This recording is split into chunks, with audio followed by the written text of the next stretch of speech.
All right, good evening. I hope you're all well. Today we're learning Maseches Bava Basra Daf Chava. We're starting at the final Mishnah on Chav Hamid Beis, about 15 lines or so from the bottom. As you can see, Daf Chavav Amid Beis is pretty short. Daf Chav Zayin Amid Aleph is even shorter, which means that tomorrow's Daf will not be long. And then throughout this week, we'll be reaching the point where, historically speaking, Rashi passed away during his commentary. As we've spoken about, he dies on Daf Chav Tes. And his grandchild, that's actually one of the mnemonics I use, grandchild, Chavtes, grandchild. That's like how I remember what Daf Rashi died on, because that's when his grandchild took over, even though it's not a G sound. I just made it up, like grandchild, like your grandchild. So in my head, the Chaf and the Tes, grandchild, Chaf, Tes. Like that Reform rabbi who decided that father meant godfather? Yeah, well, Sandik, yeah. Yeah, no, it's a horrible mnemonic, but it works every time. I always know what Daf Rashi died on because I'm like Chaf Tes grandchild. Don't listen to me. I mean, you should listen to me sometimes. Sometimes. It's been 3.5 I know. years. So let's start with a new Mishnah. We're still speaking about marchikin, about things that require minimal distances between, let's say, planting and another secondary object. Here's yet another. Marchikin asa'ilan min habor, esrim v'chamesh ama. We need to distance a tree that's being planted from a bor. We need to distance it 25 amos. And if the tree that you're planting is ubecharv v'shikma, if it's a carob tree or if it's a sycamore tree, chamishim ama, even more of a distance. Those trees, I guess their roots are bigger, whatever the details are, draws more water, whatever the halachic concern is, it applies here. And this is true, bein milamala, bein minatzad. This is true even if the tree is above the bor, or if the tree is lateral to the bor. Above the bor meaning slope, meaning it's above in height, or on its side, at its equal height. The second half of the Mishnah says, Im habor kadma, that if in fact the bor was there first and then you planted the tree, so kotzeitz v'nosein damin, then you have to cut the tree down and he gets paid.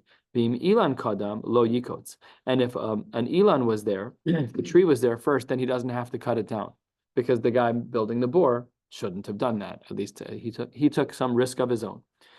We're in the Mishnah on Chav Hamid Beis toward the bottom. Safek zeh kadam v'safek zeh kadam lo yikotz. If we don't know the timing of the bor or the tree, we are mekil. And we say lo yikotz, that the owner of the tree doesn't have to cut it down.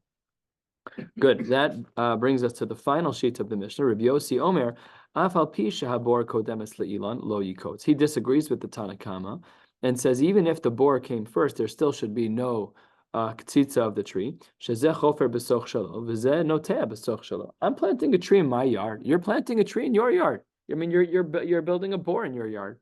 Nobody's doing anything wrong. Everybody relax. Rabbi Yossi is a big makel, and he says that no problem at all.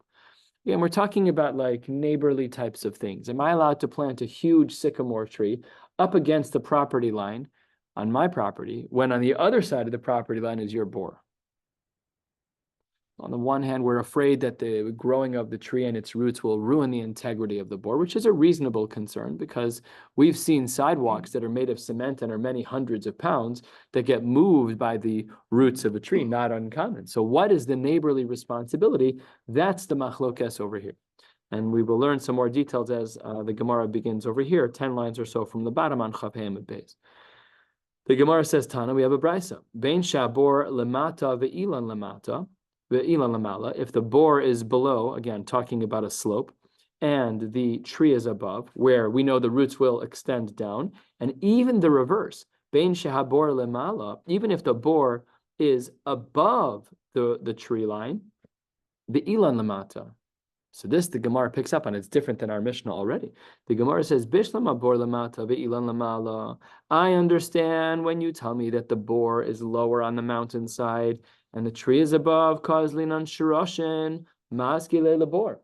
Because then what's going to happen is that the roots are going to extend downward and they're going to ruin the integrity of the bor that's below on the slope of the mountain. I understand. Ella says the Gemara, bor lemala, if the bor is above, the ilan lemata, amai.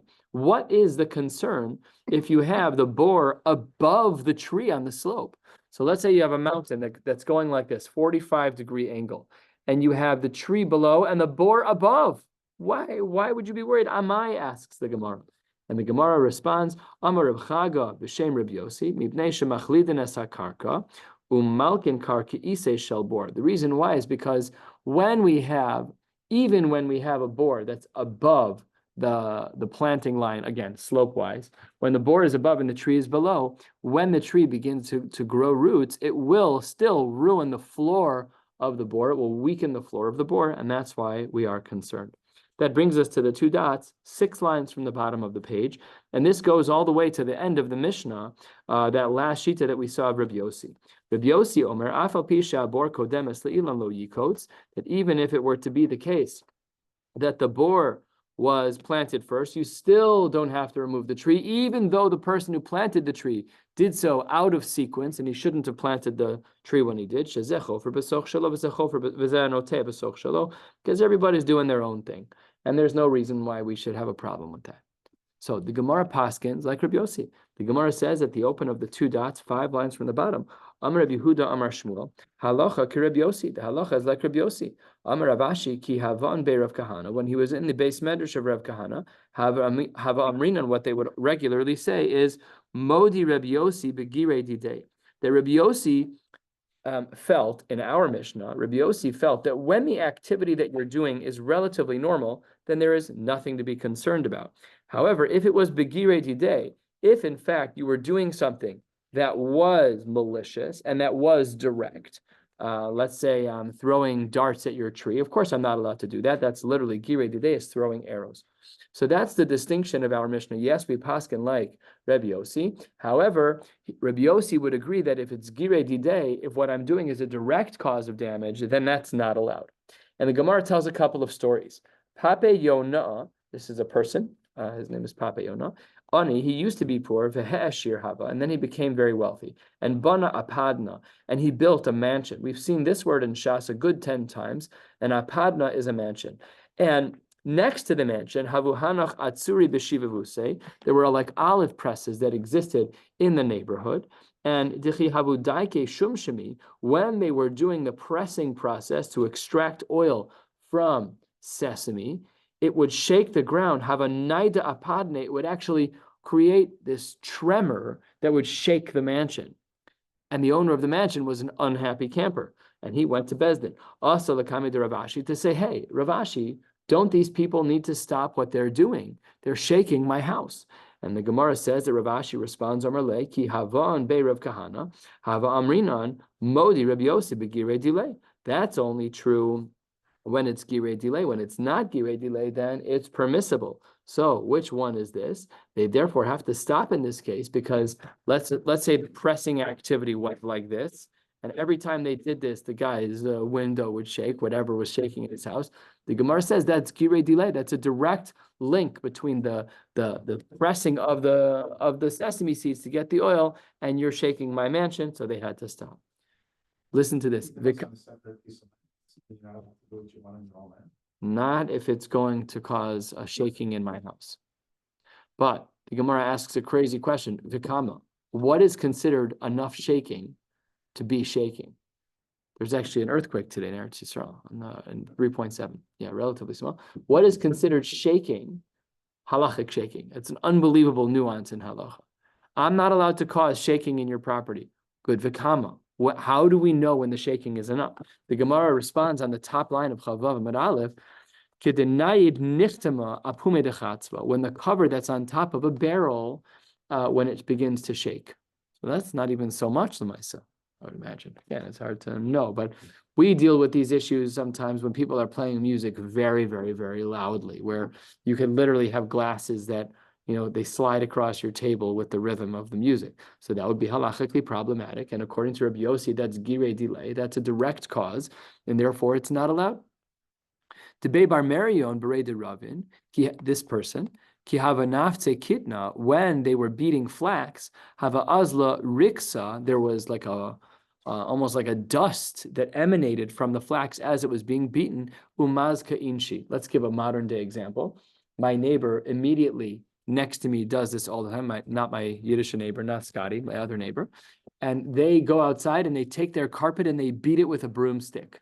And all of this dust is like wafting through the air. Let's say it damaged my house, damaged my flowers, whatever. That's a case that's similar to here, although they were hitting flax. 4 lines down, 3 lines down, Chavav Amud Aleph, Asu L'Kamei de Ravina. They said, look, Rebbe, it's not fair. You're beating all the flax. You're putting all this dust in my yard.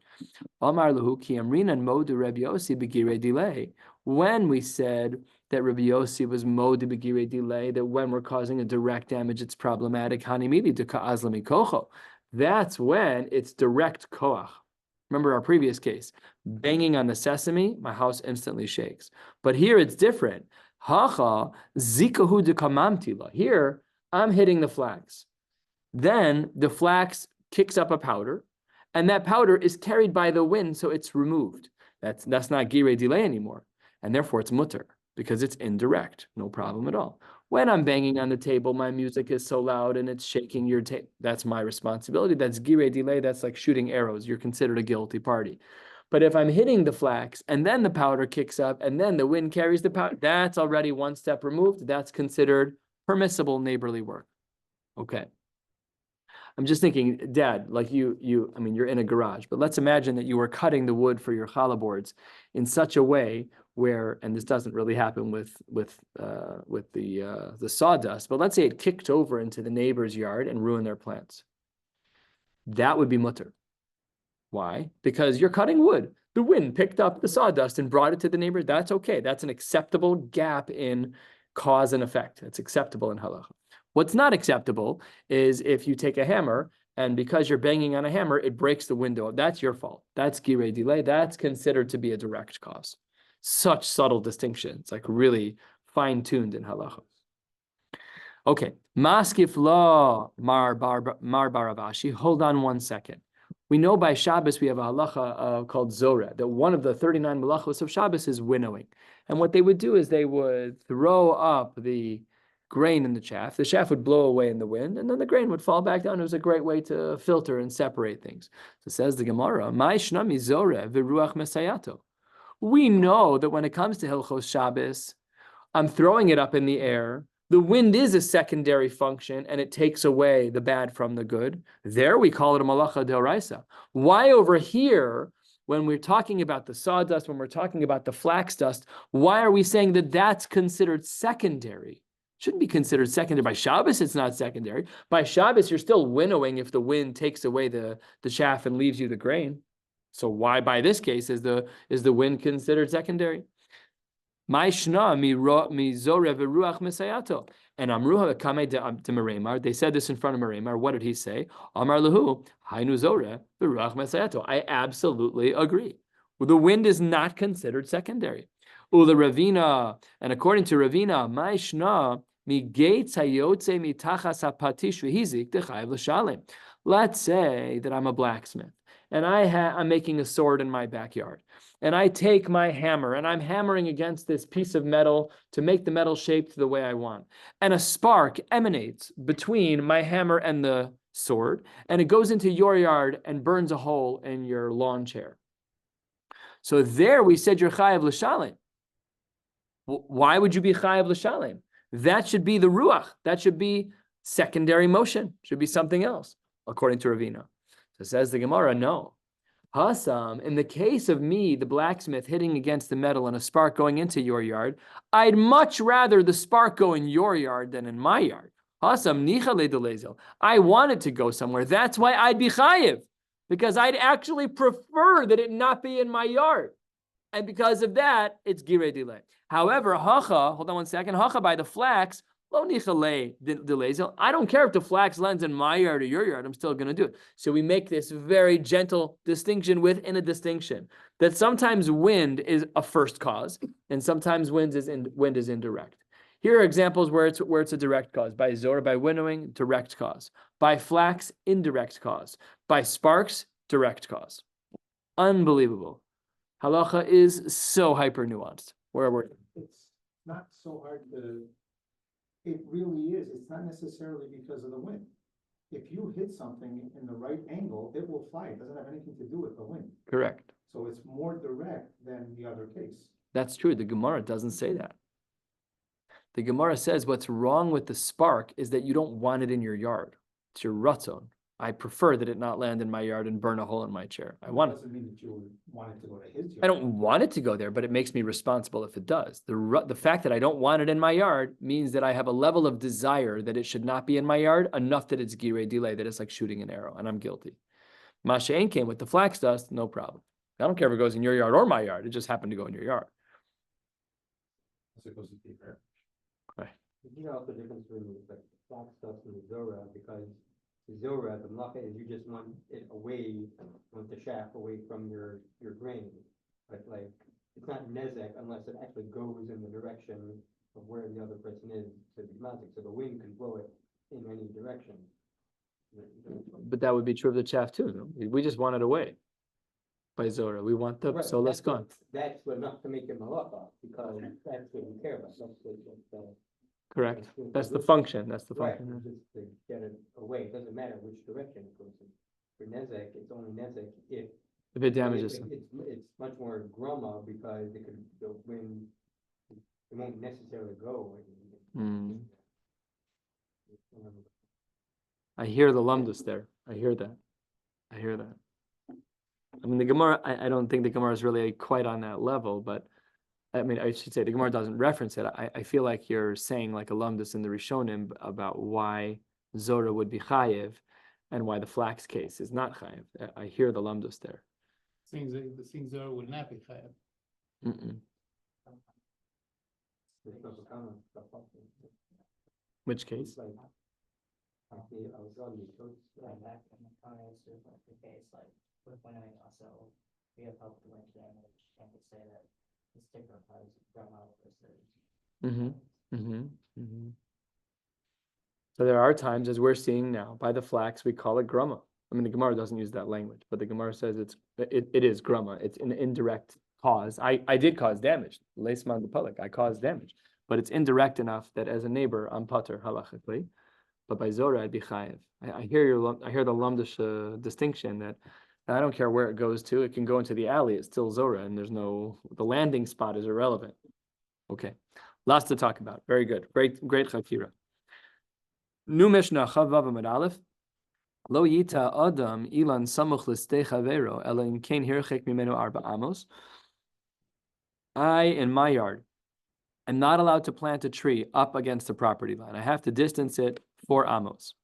Echad gefanim ve'echad kol ilan. This line will become important in the Gemara. It's important in the Mishnah too, I should say, but we'll see it rear its head in the Gemara. And this makes no difference if we're talking about vines from a grape, a vineyard, or if we're talking about any tree. Dalet amos from the border. Haya geder bein time. Let's say between my home and the Sandberg home, there's a fence. So then, zeh somech legeder mikan, v'zeh somech legeder mikan. Then I can plant up against the. That's not a problem at all. If we have a fence, then we're good to go. Hayushrashim yotzim lesoch shel chaver. Let's say I plant a tree up against my fence. Really, if I plant a tree anywhere, and the roots are going into your yard. This is lemaisa. This happens, right? I actually, between me and the shiurs, we have like a picket, like a regular metal fence, like the regular one that you see. And there's pashut like trees like woven through the fence. They belong to the shiurs. So their landscaping guy comes into my yard and he trims. It looks like a beautiful wall. It's actually actual real trees. We happen to be cutting them into a rectangular shape.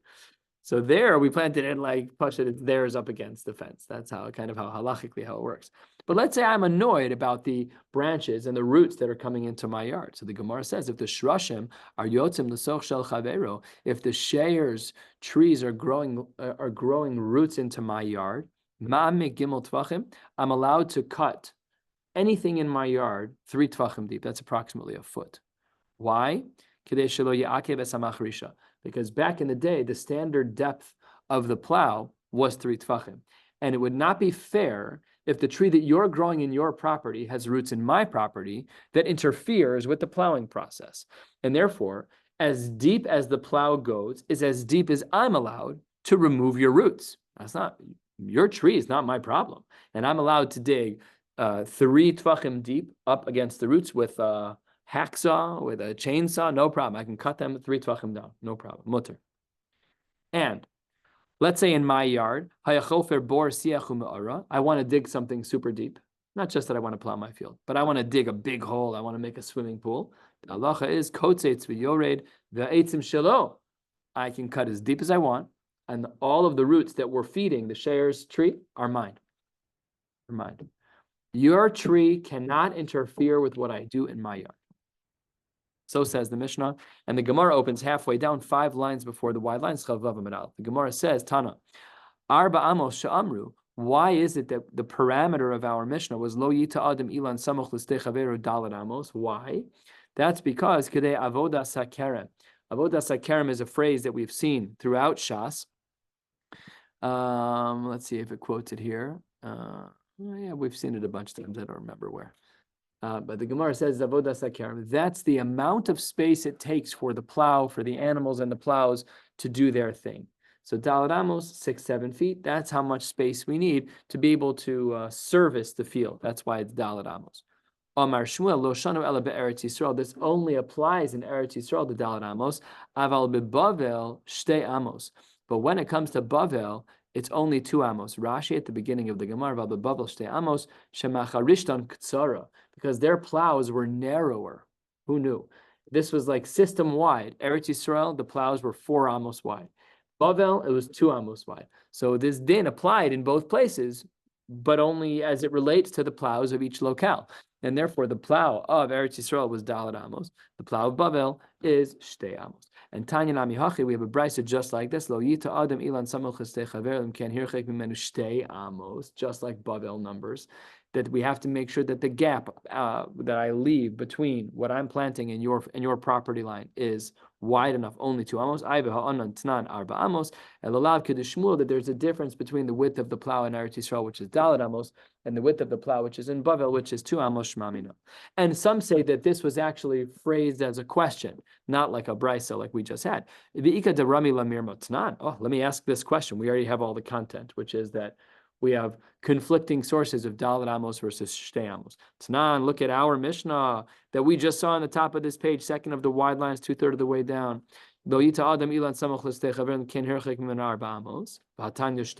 How can our Mishnah be okay with a brisa that says half of the amount?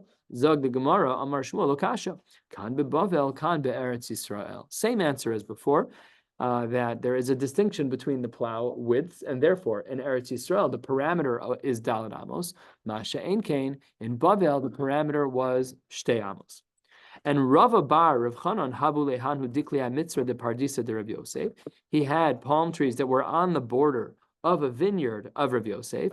And because he had a tree there, down the block we have people who have like bird feeders on their front lawn. It attracts a lot of birds, right? So this was upsetting to the neighbor because Havu Asu Tzipore, there were a lot of birds that were joining in his yard, in Rava Bar of Chanan's yard. And Yasve Bedikle, they were sitting on the palm tree when they initially got there, but then Venachte Bepardisa, then they would go down into the vineyard. They're like, Givaldik, I came here to sit on the tree. I didn't know the neighbors had grapes, the birds said. Then they went down there, and then they caused damage to Rav Yosef's orchard, to Rav Yosef's vineyard. So so Rav Yosef says to Rabba Bar Rav Chanan, Amarle, Zil Kotz, you need to cut down your tree. There are birds sitting on your tree that are causing damage. Amarle, I hear you, but I'm within my halachic rights to do what I did. I already distanced myself, Dalet Amos. So why do I need to cut down I'm sorry. I wish the birds weren't hurting your vineyards. I'm not a mean guy. But again, I'm within my halachic rights. The fact that the birds are doing that, that's from upstairs. That's from heaven. That's not my fault. Omar Le, Rav Yosef says, Hani mili the ilanos. The rule of Dalet Amos is a rule from trees. Aval legefanim ba'inan tfei. But if you're up against my gefen, then we need to have more than Dalet Amos. Wait 1 second. What did our Mishnah say right here on this page? Echad gefanim ve'echad kol ilan. We said it depends. It doesn't depend at all. It could be a gefen and an ilan. The same rule as Dalet Amos. Rav Yosef explains, Amar Le, Hani mili ilan le'ilan. That's true if what I'm planting and what you've planted is 2 trees. And vigifanim ligifanim.